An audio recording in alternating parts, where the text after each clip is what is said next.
Okay, my name is Dave Sherwood, and I'm at the stage of life where I can hardly remember the people I met last week or the places I've been, but it's amazing how I remember so much about an experiences I had with the Army Air Corps, what was then called the Army Air Corps in 1942 through 1945.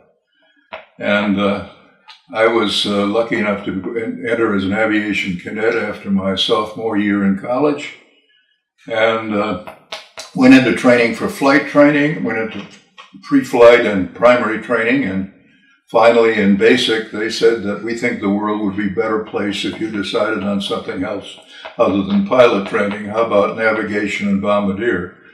I said, okay. About that time, the government was looking for specialists for a new precision bombing equipment called the Q-7, and they looked for people with electrical engineering background. I had had a couple of courses in electrical engineering, and I guess they didn't check the grades because they selected me to go to the University of Wisconsin in Madison, where 30 of the guys, also washed out pilot trainees, most of them, were the only men on campus with 3,000 co-eds. And so it was a marvelous experience for all of us. I then went down to Boca Raton for further training and finally to Harvard, Nebraska, where we joined the 501st Bomb Group, and from there on to Japan, where we did 16 missions before Hiroshima and Nagasaki. August 14th was the signing of the declaration, and following that, we did 6 missions, bringing supplies, medical supplies, clothing, and food to prisoner of war camps in Japan and Okinawa. So all in all, it was an interesting experience, and I'm still amazed that I can remember so much about it.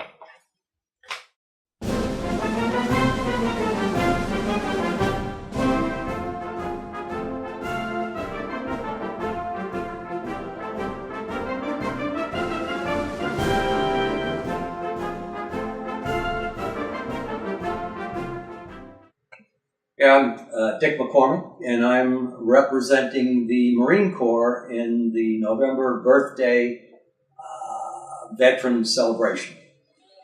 I think one small example first of how I feel about the Corps.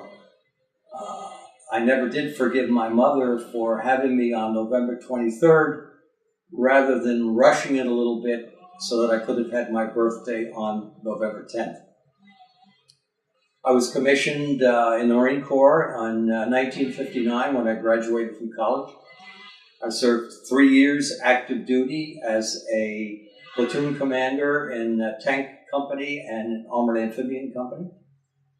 I had about 5 years in the reserve, but I think it's important to mention that all Marines agree that whether you retire or are discharged, once a Marine, always a Marine, Semper Fi.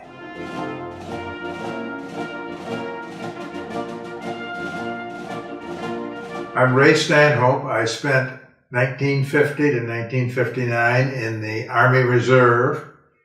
In 1955, I was in the Pentagon as a member of a strategic intelligence unit for 2-week summer training. And during that time, I was assigned the task of identifying those Japanese leaders who were to be incarcerated in the event of an uprising. I didn't know much about Japan, but nonetheless, that's what I did.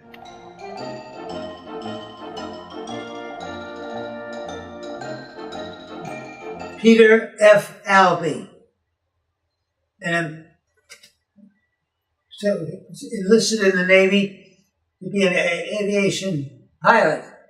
At the time I enlisted, you were supposed to be able to get your wings in 8.5 months.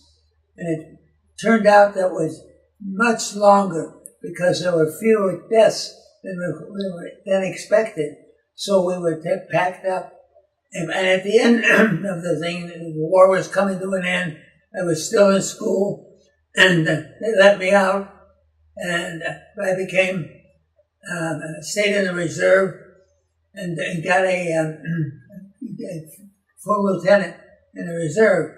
Then, to pay back the Navy, later on in my career, I became executive vice president and chief operating officer of a communications complex.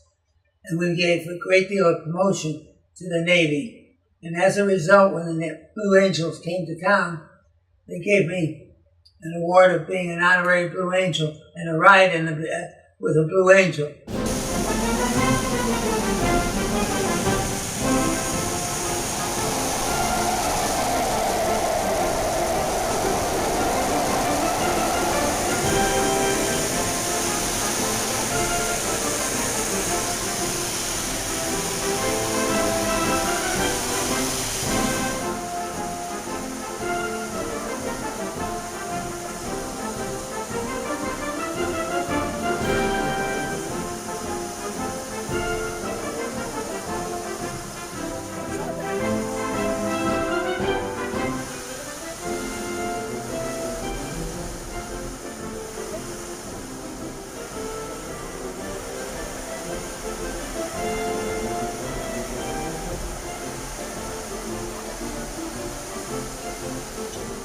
I was president of Gillette Brazil factory in Rio de Janeiro, and later I became in charge of all the factories in Latin America and Australia.